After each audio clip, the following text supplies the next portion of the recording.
So one of my really dear friends brought to my attention that it was an oak tree, right? And an oak tree is a symbolism of strength. And so when I look back at that, I went running straight towards that tree. And it's crazy, right? Like if you look at the symbolism, I went running and I fell down to my knees praying to God underneath that tree. And so there's just so much symbolism to it now, but I look back to that day and I think, why was I gone? Why was I there? But then there's a big part of me that thinks I needed to be there because I needed that time on the way back to be resolute in my head that when I walk through the front door to see my boys, that I walk through that door with my head strong and I would not give them another story.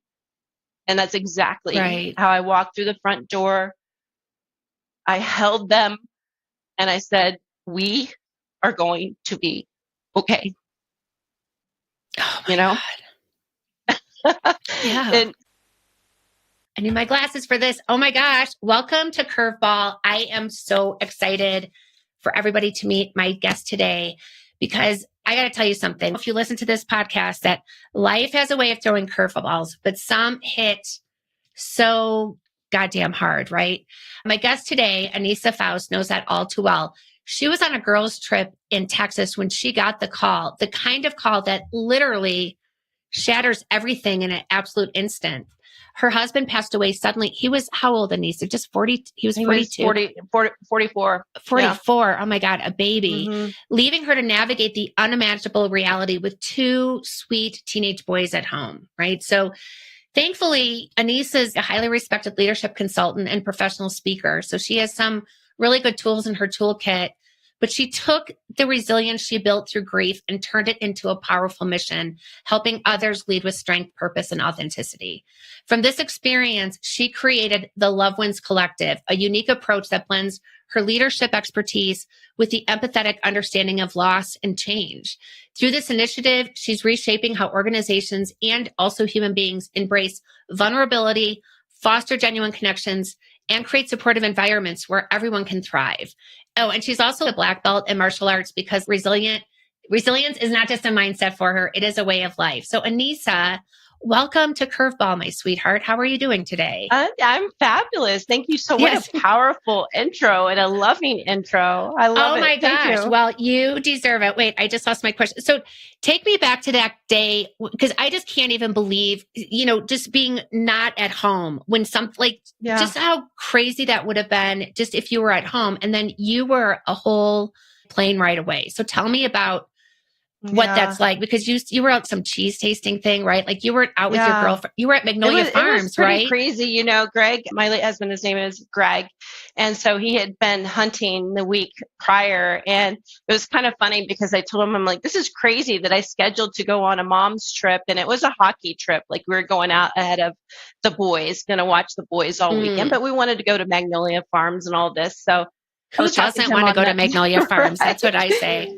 I was talking to him on the phone. I'm like, this is crazy. We haven't seen each other for 5 or 6 days. And he's like, that's okay. I'm going to make it to see you before you leave. So sure enough, I got a text on the phone and I'm on my way, So he got home and he came through the back garage area and he was going to drop me off at my friend's. And I just remember looking at him and thinking, wow, he looks awesome. You look amazing. Gave him a big hug, missed him so much. And we talked a little bit on the way there about how life had been just so busy and we couldn't wait for the holidays and everything. And he dropped me off at my friend's and he took my luggage and put it on the driveway and everything and just gave me this really big hug, kiss. And then for some reason, I told him, I said, just a little longer. And, pulled him back in and sorry about getting so emotional here. Wow. And it was just so special that we had that last hug, for some reason I just said just a little bit longer. And so it was just wonderful that I had that with him. So anyway, we flew out to Dallas that next morning, headed out to Magnolia Farms, and we stopped at this cheese farm. It was, I don't know, it's for cheese. Anyhow, came back to the car. We were headed to Magnolia Farms, and I got this frantic call from my older son, Gavin, that Greg was not breathing. At first, I thought I didn't hear it correctly, and we have a fire station right across the street. So I said, call 911, and I mean, literally, this has just happened. And so he called. They were here within right away, and so every part of me went completely numb. I just kind of ran out towards this. All I can remember is this huge, massive oak tree. I recognize there's some symbolism in that now, but I fell to the ground. I can still feel and smell like the crunching of the leaves and everything. I couldn't feel anything. I couldn't feel my fingertips, my legs, just complete shock. And so my best friend, she had to take the phone away from me. And then there was some conversation going on. And then before I knew it, she came to approach me, and I just knew something was really wrong. And that's when, your best friend had to tell you. Your best friend was the one to tell you. Yeah, because I had been on the phone with the police officer, and they did everything. So anyway, we were closer to Waco, so they my friends got me to the airport in Waco, and then my best friend, she flew with me. And I just remember thinking in the airplane, this has got to be a nightmare. Like, this can't, be real. And so I was literally pinching myself, pinching my skin, going like, this can't be real. This is a nightmare, and just in complete shock. And then I remember thinking to myself, if it is real, is there anything that I should have told him? Like, is there anything he should have told me? Is there anything we should have done? And the whole entire plane flight, it flew from Waco to Dallas to Denver. I kept asking myself that over and over, and I was, whoa, there's nothing. I couldn't come up with anything. Right. There's nothing that we could have said or done more. I know, and you really did have a love story for the ages. Truly. Yeah. I've known Anissa. How long have I known you? For 15 years, something a long time. 15 we used to work together. Yeah. Yes. Anissa was actually my national training director at a company. So I've known this woman for a long time, and it's just, I just can't even imagine, but to feel so complete as well. It must have just been. Yeah, nobody will ever understand unless something like this, happens. It's like your life is obliterated within seconds, right? You can go from being completely fine, and then within seconds, your life is completely obliterated into a gazillion pieces, and you don't know what's happening. Right. And so the best thing that I could do is really focus on the love that we have for one another, and put all my faith in that and in God. And I knew that everything would be okay. And in some way, I knew that it would. But I told myself, so when I asked myself that on the plane, is there anything we should have said or done or whatever? And I came out of that thinking, oh my goodness, there are no regrets. There's nothing that we could have said or done more, because we literally just loved each other that deeply. Yeah. So you really did. And then I, as a mom, I would want to be mad to almost on the edge to be with my boys then, to be with my kids then too. I could not get home fast enough. That is very true. Your mind goes immediately into a ton of questions, because Greg had just had his wellness check, right? He passed his wellness check with flying colors. He was an athlete, right? He played hockey 4 times a week. He was a CrossFitter. He, was a healthy guy. This is a completely unexpected widowmaker heart attack. And 25%, I know now 25% of heart conditions will never even be diagnosed based on today's medicine. You can't, prevent everything. So I just want to take you back to that oak tree too, because you said that there was symbolism in that. Now that you're able to look back at that, what was that symbolism to you? So one of my really dear friends brought to my attention that it was an oak tree, right? And an oak tree is a symbolism of strength. And so when I look back at that, I went running straight towards that tree. And it's It's crazy, right? God. Like if you look at the symbolism, I went running and I fell down to my knees praying to God underneath that tree. And yeah, so there's just so much symbolism to it now, but I am so yeah, I look back to that day and I think, yeah, why was I gone? Why was I there? But then there's a big part of me that thinks I needed to be there because I needed that time on the way back to be resolute in my head that when I walked through the front door to see my boys, that I walked through that door with my head strong and I would not give them another story. And that's exactly how I walked through the front door. I held them and I said, we are going to be okay. Oh my God. Yeah. And so her boys are that. just, I just want to tell you, her boys are so nice. We were just on a call last week and I got to see one of her boys. And, when like your mom's friend is like, oh, hi, and you're like, how old is he? 16, 15, 16? Yeah, he's 16. Yeah. Oh, yeah. I can't wait to talk to your mom's old lady friend. He was absolutely the nicest, sweetest boys. And both of her boys just have their mom's beautiful eyes. They're just absolutely gorgeous and amazing young men. So one of the things that I think was super interesting too, is when you came back to work, right? And we know each other because we worked together in the apartment industry, which is a very close-knit community. And people had no idea how to even talk about widowhood. Like, especially when looking at you, I would not be thinking you do not send out the widow vibe, and you were like, that just seems so interesting. So I know that sort of started your feeling around Love Wins. So talk to me a little bit about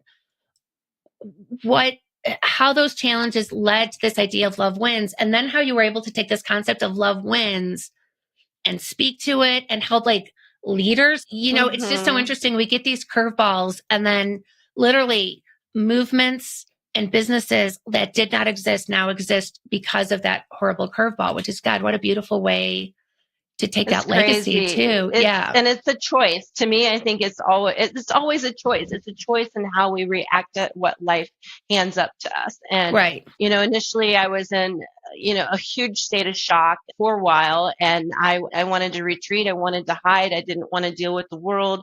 Didn't want to talk to anybody. Like I was everyone would have given you permission to do that.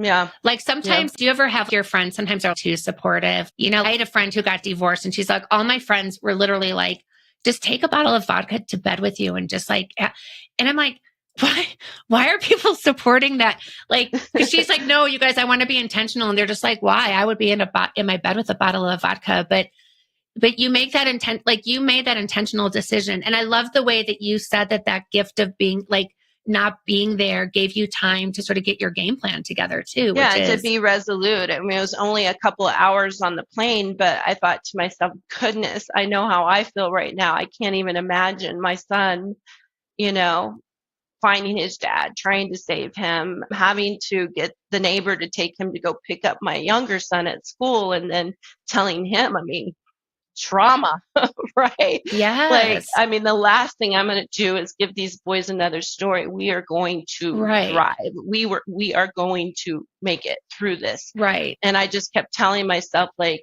God blessed me with a 22-year love story, and the best dad ever. And so you have gratitude. To me, I think gratitude is the antidote. It is the antidote. Gratitude is the antidote to grief. Right. And so to get back to your question and Can I just ask one question? Can I just inject one question? You're being such a good interviewee saying, let me answer your question. But so is it like, instead of grieving what you lost, you have gratitude for what you had? Absolutely. Because grief is just, it's love that's, I think there's a quote or a saying about it has nowhere to go. It has nowhere to go. Right. And so the best thing I could do, and I know it sounds cliche, right? Because people don't believe this, but it is true that when somebody that you love so deeply leaves this earth, they stay with you. They do. And I had all the signs for months after he passed. There were signs. I couldn't even tell you how many, like everywhere. The What was signs your were first everywhere. sign that you were like, I know that this is Greg? Everything breaking in the house, like, because he took care of everything in the house. Like everything electrical was broken, and this all happened within like a day's periods of time. Locks breaking, everything electrical, like everything that you could think of. I haven't had that happen since. That, I mean, it was insane. No, that's like when my mom died, my garage door stopped opening, and I was just like, Mom, if you're haunting me, flicker the lights. Don't hold my car hostage, please, Mom. Yeah. And I know it's hard for people to... Please have a convenient haunting for me, please. Right? Yes. It is absolutely crazy. And I mean, we could have a whole podcast just on all of that. But yeah, I was on a call with my team. We were on a virtual call, and I was, what? Is somebody here? You know, and it hurts. So I have a pergola outside. It has this automatic screen that comes down like a sunshade. And it was up, and I went and ran out there, and it was moving down. Like, so we were all kind of just shocked about it. But anyways, yeah, we had a very short amount of time to pull things together, because this was on 11/11, November 11th, that this happened.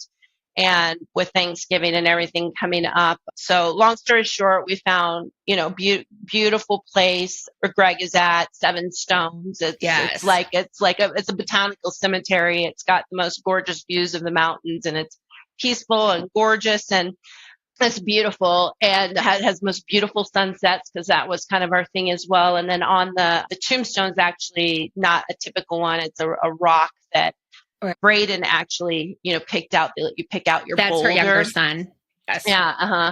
And he picked out a boulder that resembled the last. Greg kind of stole us all and took us on the United States. Like, he took us across the country to Yosemite when it just opened up, through COVID again. So for us to have this excursion, took the kids to the beach. Like, we literally went from here to Vegas to California, to the beach all the way back. It's just, that just in itself would show you how awesome he was. So you're back you come back to work and everything. And I know it's odd, because I know I had like a health issue, and people don't know what to say. Like, I totally get that. But I just always remember thinking after my mom died, I was going to come up with something that was better than, how are you doing? Like, when someone dies. Yes. And then I just say, well, the only change I've made to that is I changed the inflection. I say, how are you doing? So then they know, I'm talking about their grief. But you said that, especially that widowhood is something that is,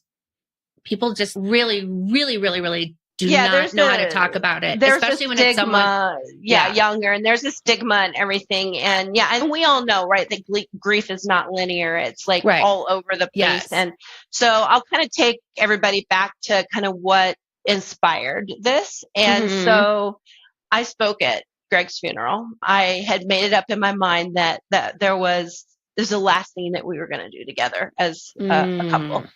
And I had made up my mind, because I knew that what gave me that comfort was knowing that we had this beautiful 22-year-old love story and 2 beautiful children, and that I had no regrets. I had no regrets. Right. And nothing we could have said or not said, like that whole airplane story, right? And I'm like, if I could let everybody know that, just live your life fully, love so deeply, and, just live for the day, present, be grateful, have a positive mindset. And, maybe if I could get that message out, I know Greg would want that too. It would make a difference. So I did. I spoke, and, there were over 500 people at his funeral. Amazing. And I had people come to me. I have got to get my shit together if I want that many people at my funeral, like legit. Really. He, Greg was such a humble person. He was so humble and so kind and so loving. People just came out of the woodworks that I didn't even know that.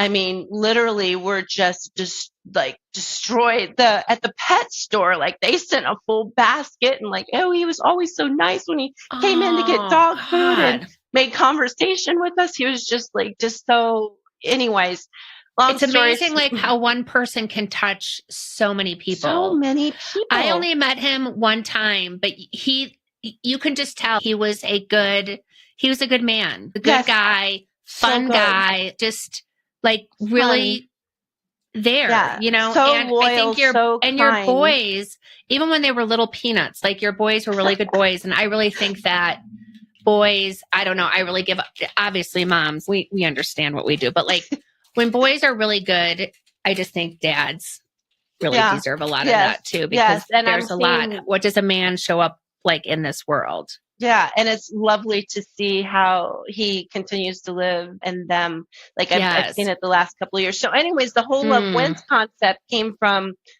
that, right? Yeah. And I was going through pictures because I had to go through tons of pictures to put together his memorial and all of this and the little pamphlet and all that. And I came across this picture of scripture that says, Peter, above all, love each other deeply. And we had taken a photo of it at church because we loved that talk so much. And we had this great conversation in the car. And I'm like, whoa, that's so profound. That's how we lived our lives. Right. Above all, love each other deeply. So I thought, wow, you know, that's it. You know, that's absolutely it. So when I told you I wanted to kind of retreat back, and I did take some time for myself just to kind of like isolate and all of that, but the community wasn't having it, right? The hockey community, the karate community, all my friends at work, family, love was so much bigger than the pain that I was going through.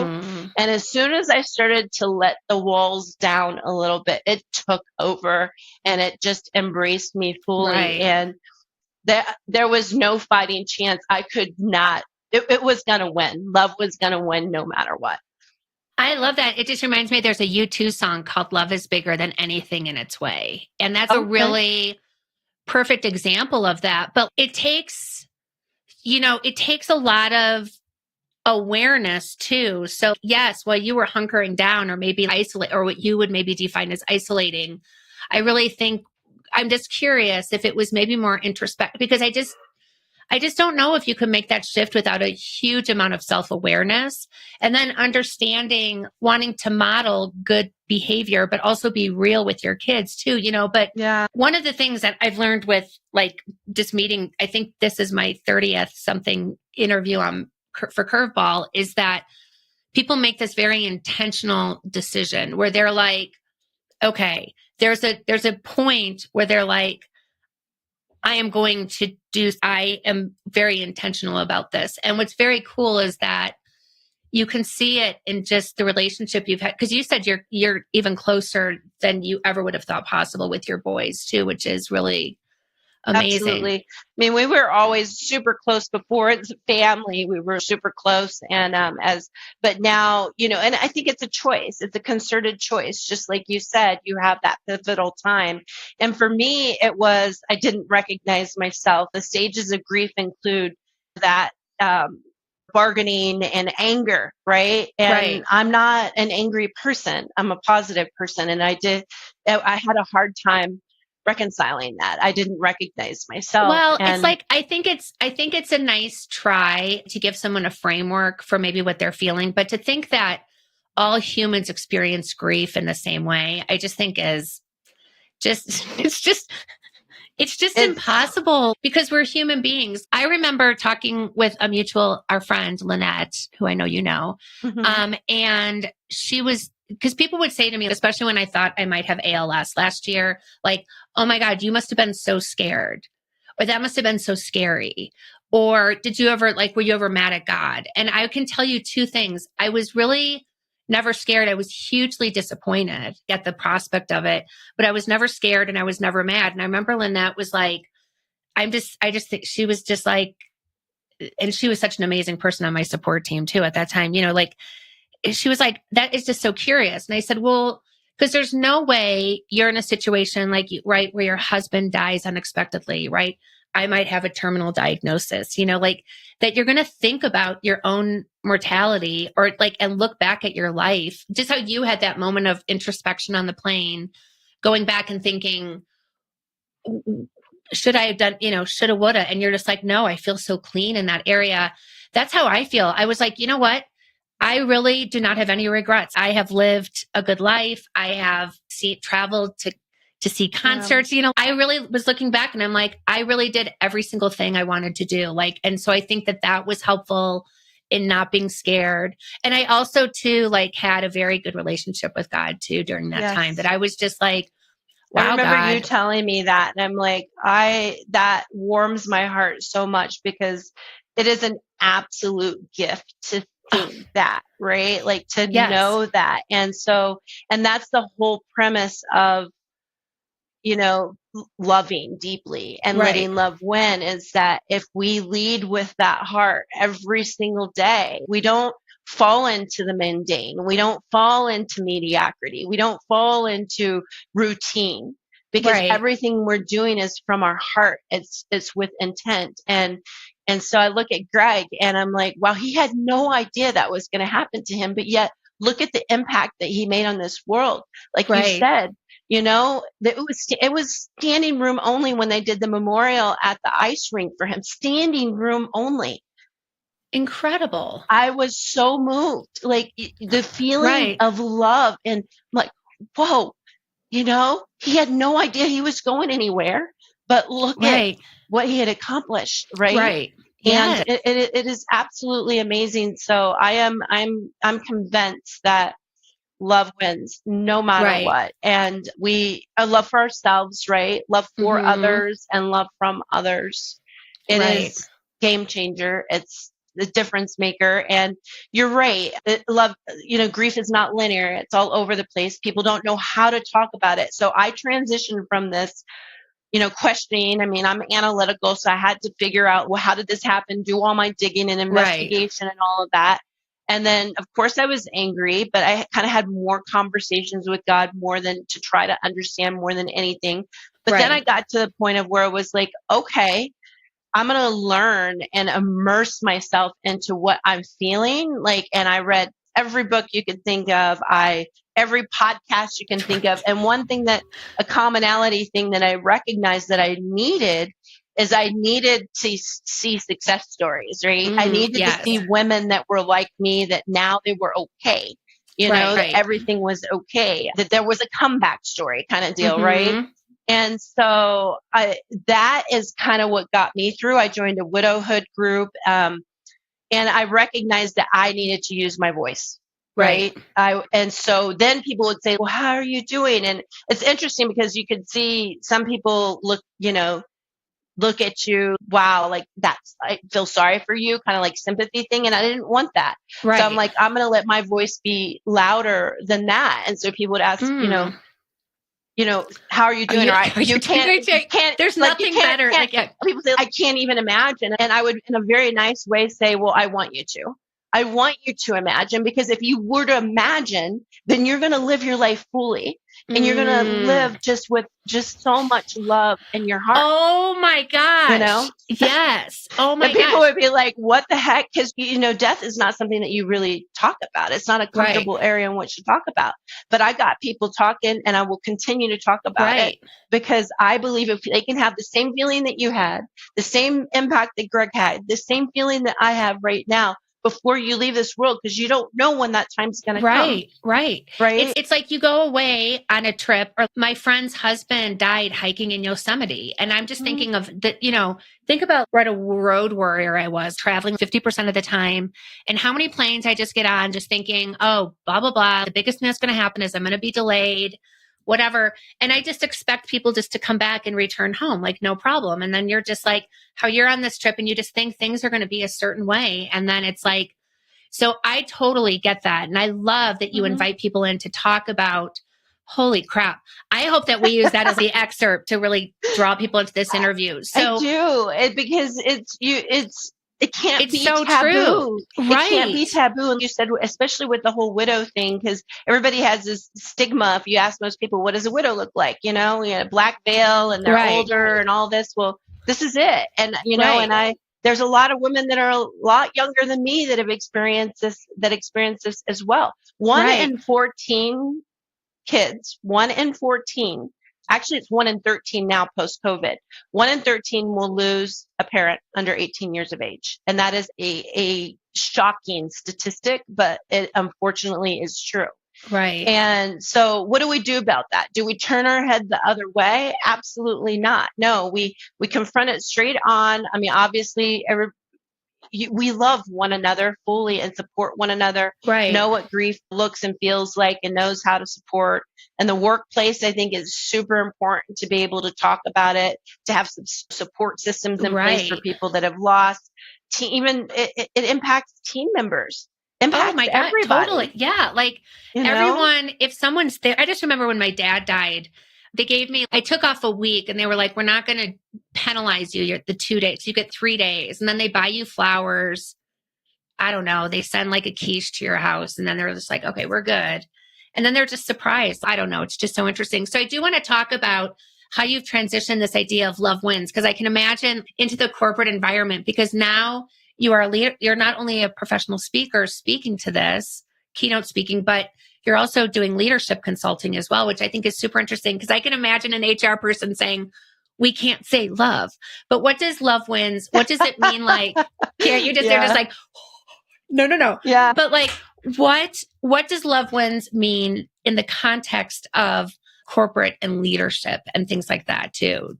Because absolutely. It's a cool concept. Yeah, it's authenticity. It's right. It's permission and psychological safety to be yourself in front of others and to be human. Right. And I had the gift of that with my previous job, right? My previous career, the company that I worked for was so supportive, beyond supportive. Oh, I can imagine. That was you did pivotal. Work for a great company. Yeah, so important during that phase. And the fact is that we are all going to face some kind of adversity, some kind of trauma. It is inherent in life. Just as the sun rises and the sun sets, it's going to happen. Right. So we need to have a culture in place inside and outside of work that supports that. And so often, the focus is on, as it should be, right, on innovation and productivity. Yeah, absolutely. It's a business. Right. We try to introduce change and new technology, but maybe not necessarily looking at how a person might be receiving that. So I'm kind of segueing here, but it's all about change management in the end, right? And the grief, like the stages of grief and change are very much the same. Right. So in fact, there's a Kubler-Ross change curve model that's derived from the stages of grief model. Oh, how interesting. So, it is extremely interesting, because whenever change is introduced, a lot of people, like you said earlier, well, everybody responds differently. Well, some people could be in shock. Other people could just be in experimentation. Some are still kind of investigating, wanting to learn more. And some may already be fully implementing and ready to move forward. Right. And I think it's important to recognize that. The love part of it is really listening and hearing and understanding and meeting that person at where they're at, to help transition them through those types of those layers of change. I love the way that you're talking about it. So I'm such a change management geek, and I remember being I'm a big Center for Creative Leadership fan. And so they had this stat that showed anytime there's change, there's always a correlating decrease in performance. And I'm like, they call it going against the grain, because there's a new change. And what happens oftentimes too, I thought this is fascinating, that high performers are often neglected so the more support and context and information the more communication you can do during that time of change. And usually it's, like you almost want to over communicate during time of change. That's usually about the right amount. And then the more you do it, the shorter this going against the grain, the gag reflex. And then they start off here, dip in performance, but then they end up better and stronger. But high performers are sort of left to figure it out on their own, when really they need as much attention as a new hire during that time of change, which I thought was absolutely, especially if they're leading that change as well, and advocating it, and they're showing it, the role model, I guess you could say, for implementing that change. Right. It's absolutely important. Yes. So you have this really interesting concept too. So you have this love wins, which is being authentic, but you're also sort of a baddie, because you are a black belt in karate too. So I know your martial arts and the discipline around that too has also inspired your methodology. And you talk a lot about resetting, which I love this concept because it's like the future of like, we were just talking about emotional intelligence. Like, I sort of feel like EQ is sort of a patriarchal concept, which is like acknowledge that people have feelings. Like, oh, okay, like if that's not something made for men, I don't know what is. But that's sort of what's been there, like in leadership consulting. And so your concept of a reset, I think, is so interesting and so relevant for 2025 forward. So talk a little bit about this concept of the reset, because I think this is really powerful for leaders or potential leaders or people aspiring to be leaders, all the leaders out there. It's good. You bet. Because the only person that can reset is yourself, right? And that's something that we have to constantly revisit. Sometimes it's on the hour, sometimes it's on the day, but it's really something that we should continue to revisit. I have been training in martial arts for close to 12 years. Me and my son, both my younger son, Braden, have trained together. That's, again, really good bond with that. And I've learned so much about life and skills through that. Third degree black belt is where we're at right now, still actively training. And I also help instruct, which is such a gift as well. And you learn about discipline and how to make those hard choices and how to make it through some, pretty tough things. Those tests are super hard. One thing that I recognized when I, was going through my heaviest parts of my grief is that I needed something to take me away from that. And I had been off the mat for, I think, probably 2 months. And I'm like, I'm going back, So I remember walking in and, taking my shoes off, barefooted on the mat. And as soon as my feet hit that mat, I felt it all just drip off of me, the emotion. And was doing karate, and literally, I think for probably 3 months, this is where you have to just be vulnerable. And I don't give a crap what anybody else thinks. I'm out there, I'm doing kata and I'm doing kickboxing and I am bawling, right? My grief is, I'm letting it all out there because that's where I feel the emotion. And then I got back into that flow state of where it was I could step there and there not be me worry about anything, have that flow, state. It's so important to have those energetic releases. And I think you have to move your body. That's the thing. It's because grief can really sort of, it almost can be like silt. You know what I mean? It's actually, it sort of reminds me of hail. We had this hailstorm 2 summers ago where it hailed for 45 minutes. So we had this hail that was in the corners this high.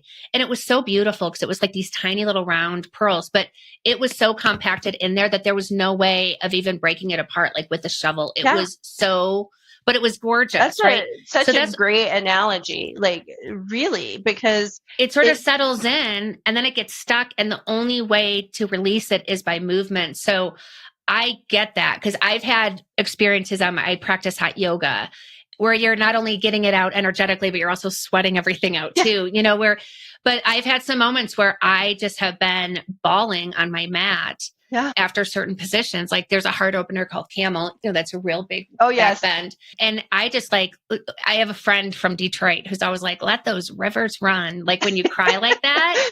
And I love that, because that's I just feel when you have, I would love to, there has to be a study like this that people take tears, sad tears, mad tears, happy tears, when you cry when you're happy, or an energetic release. I wonder if there's a different chemical composition.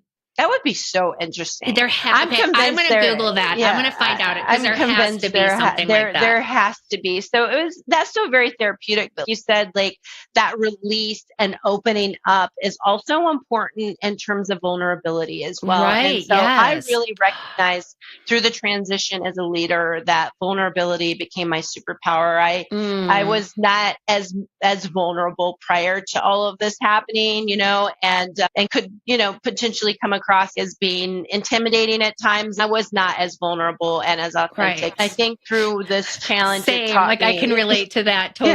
Yeah, it taught me to be more vulnerable, to be more authentic. And I think the more you open up, like you said, you got to open up physically and kind of do something, but mentally and emotionally, it's making that choice to open up as well too. Right. So could that be like, if you're a leader, right, and you're just having a rough day, that you would just tell your team, look, because I know that people sometimes confuse authenticity with, I'm going to share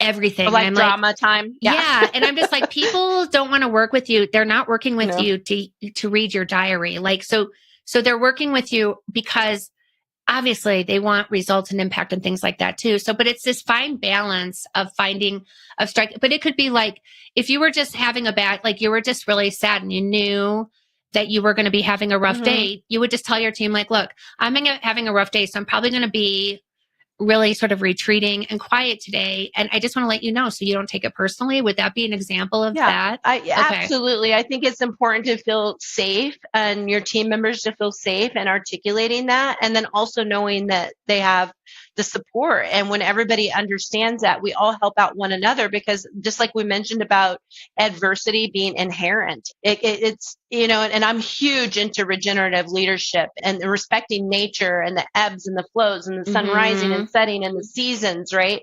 Well, I had a team of 7, right? Not everybody is always in any team. They're not going to be going through the same season at the same time.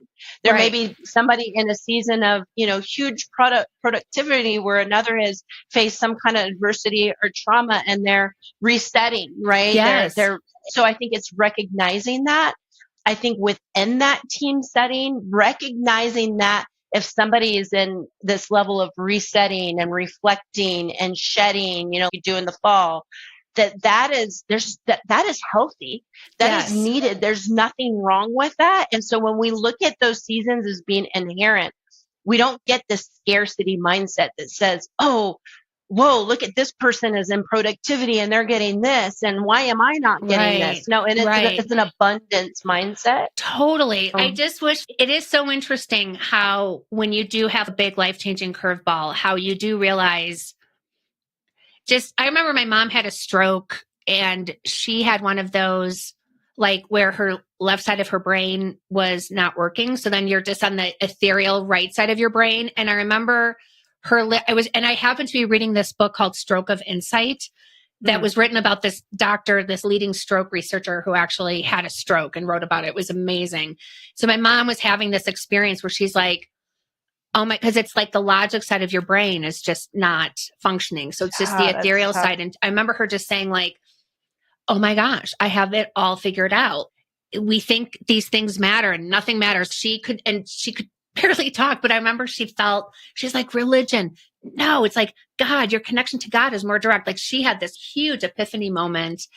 And I just think sometimes that's just such a beautiful, like you do realize like there is an abundance, that this competition, especially corporate, just with year-end reviews, my kids are going through their reviews and just like they're freaked out by it. And I'm just like, I can't believe they still do those, in the same way they've always been doing.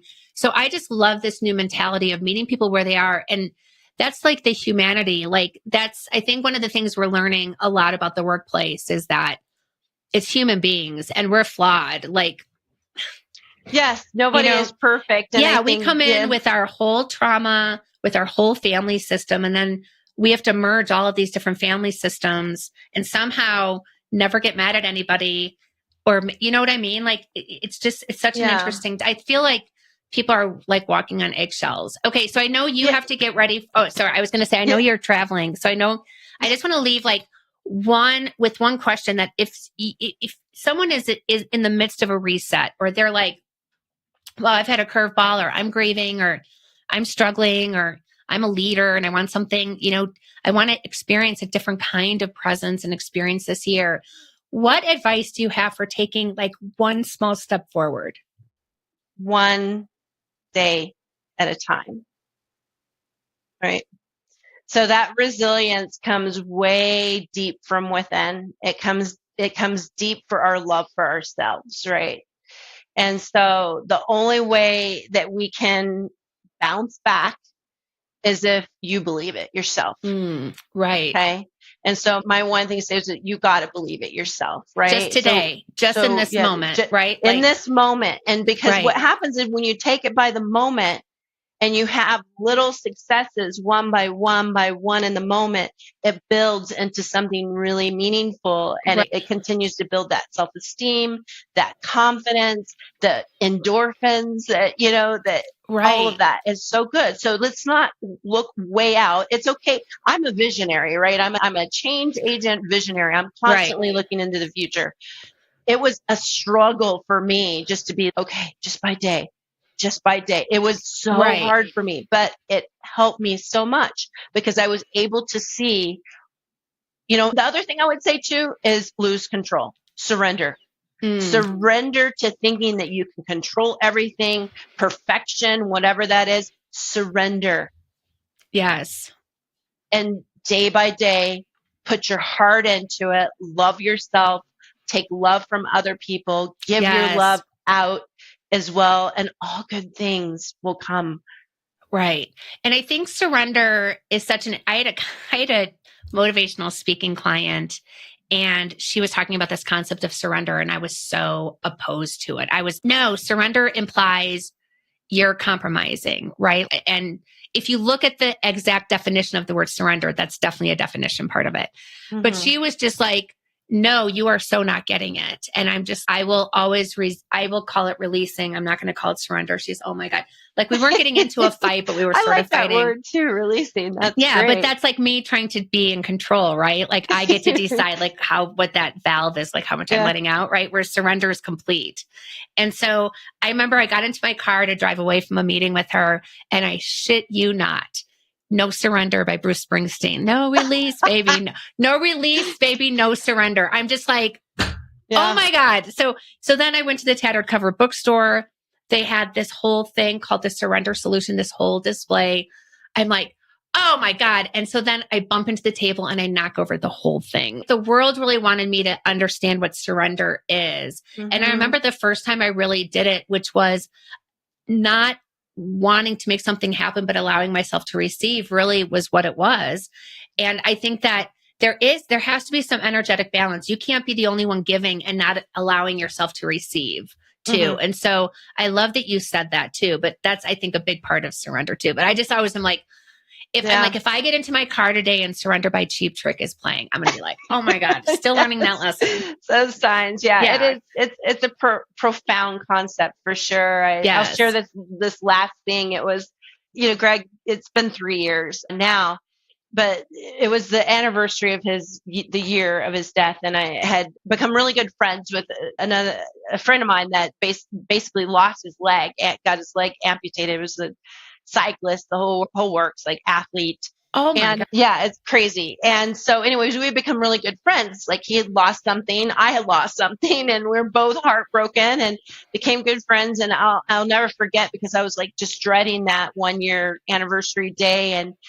And I felt moved to call him, and I called him, and he just said one thing to me. He says, all you got to do is just surrender to what was, what is, and what can be.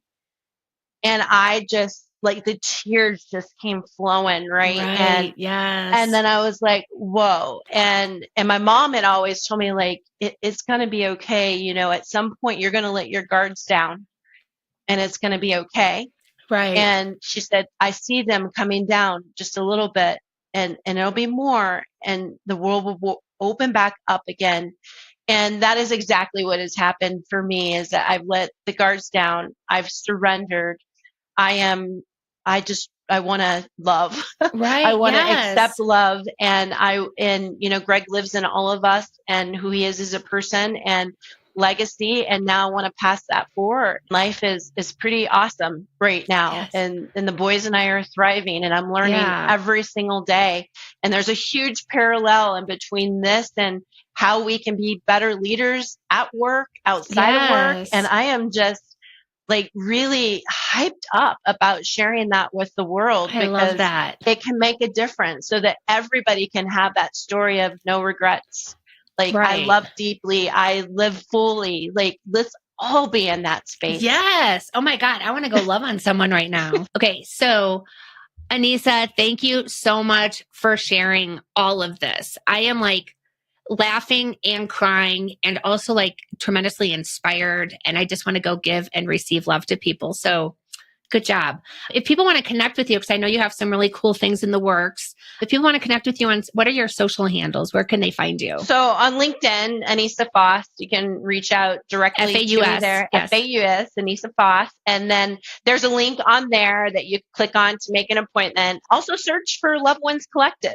So, Here on Instagram, on Facebook, all of those places. I'd love to hear from anybody and everybody. And Heather, thank you so much. I just love this opportunity. And thank you. The fact that everything's full circle and that we're able to come back together again and talk through our adversity and our thriving journeys is just a really special experience. Yeah, it's really beautiful. And I think it's really a testament to your love story and Greg's legacy too. I mean, the fact that, I was trying to, I think I told you the other day, I was leaving you a voice message and I'm like, everything you've done just seems so healthy, so smart.